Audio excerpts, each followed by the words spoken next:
nhà rồng ít trồng mẹ phong dơ mà tết chùa sẽ đào để lý lúc hạ rồng bây giờ cũng ta tỏ trò trâu bé sợ tàu sai như trâu đợt nọ là chê bây giờ lúc hạ rồng trong cú tử na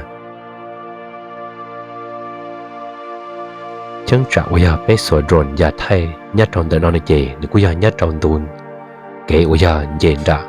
tham bộ là một trâu bé rõ lông sàn bây giờ dọn dễ một trâu sa xây sống buồn đau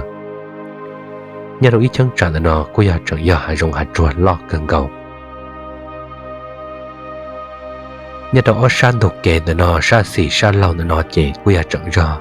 hạ rồng lo trở lì bọn là nó họ cho kế chế bây giờ ta tỏ bọn là nó là chè bây giờ cho kế chế bây giờ ta tỏ dễ buồn ra rõ tham bộc sân bố đi khám sai đá tôi một trâu rõ lông sàn do kề là nó chè nhà đầu nhiệt nốt ta xin nó bây giờ chẳng giờ kế lia kế thế sơn à sáng là nó chỉ bây giờ sáng bây giờ trên trồng đầu bồn đã sân bò đi khăm sai là nè đây hạ rồng hạ chua nhất đầu ở sáng là nó bây giờ chẳng giờ hạ rồng lo nhất đầu ít chân trả là nó chỉ nhất đầu cha trả là nó bây giờ cho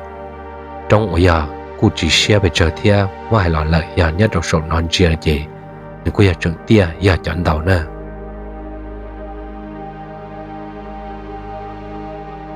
tại trong tay hạ nhớ đầu ít chân trả nó chỉ mấy nó dùng câu chắp là đi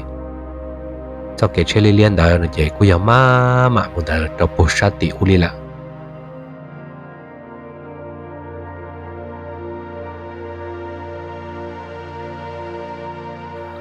họ sát nó chỉ cứ giờ sát ở giờ tỷ tuột một trầu chỉ ít trầu là giờ lưu rõ chỉ ít trầu nè một tiệc lưu trong lưu đô tỷ san đầu chỉ cứ giờ một trầu chỉ ít trầu lạ họ nhất đầu san nọ nó chỉ nếu bây giờ nhất đầu san lâu ở giờ bị bé lú rõ lông sản tua san nọ chỉ bây giờ sao ở giờ buốt đầu tôi sầu non giờ đầu tiên là chỉ hạ rồng hạ chua yên lo bỏ cơn gạo một tí chỉ bây giờ chẳng do hạ rồng hạ chua sư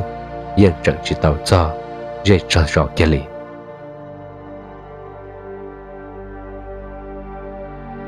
họ san nọ nó chỉ bây giờ sao ở giờ giao kề ta tạo yuan dễ tôi một trầu rõ lông sàn cho cái liên ở nó thì cho cá quả đã đỡ trở lênในbọn nó bốc bể là gì cho cá đã đang đợi cuối giờ cho cá bây giờ lấy chát rồi tại sao đã nó tôi một trầu bể rõ lông sàn